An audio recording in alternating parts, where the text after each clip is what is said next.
ladies, gentlemen, non-binary and gender-fluid individuals, cyborgs, androids, interdimensional eldritch horrors, and the bird and the egg and the bird, and the bird on the nest, and the nest on the limb, and the limb on the branch, and the branch on the tree, and the tree in the hole, and the hole in the bog, and the bog down in the valley. Welcome to Scotch City.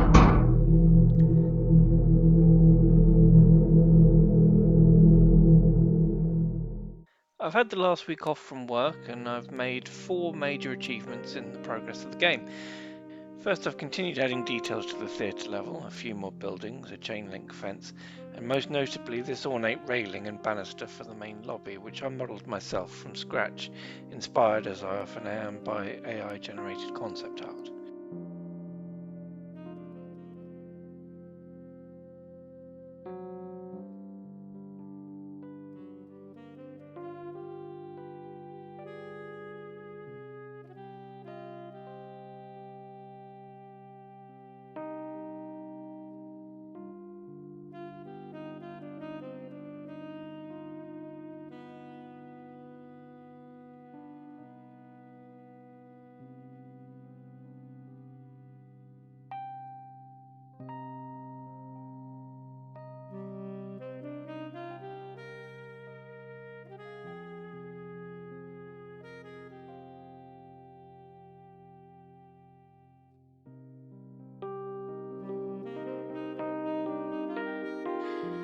I once again divided the level into sub-levels to reduce the amount of geometry and textures that needed to be loaded at any one time, but this has come with downsides. Specifically, there are obviously sections missing whilst our player character approaches certain areas. I do have a few ideas on how to fix this. In a couple of places it will be as simple as adding some doors to the persistent level to hide the blank space behind. And in the open areas, I'm hoping I might be able to fix with Cubemap shaders, which I recently learned how to use. Here are 4 basic rooms. And trust me, there are 4, but one of them isn't lit. Each in a cube with flat furniture.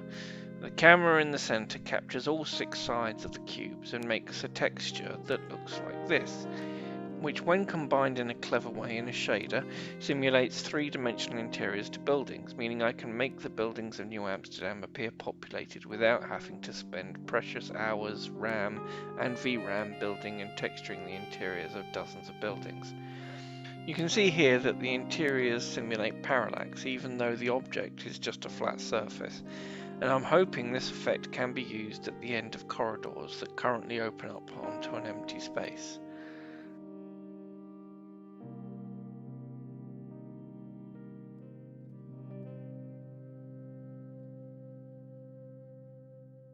Finally, I use the same DAS face transfer to Character Creator 4 workflow I talked about last time to improve my next NPC. I previously created this character who was intended to be a femme fatale type character, and she was a little...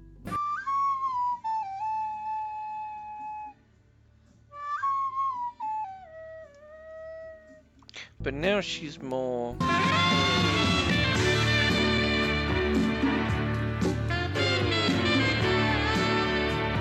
I'm particularly proud of the veiled hat she's wearing, which I modelled and textured myself, though I'm going to have to paint her scalp, as at certain angles you can see a bald gap under her hat.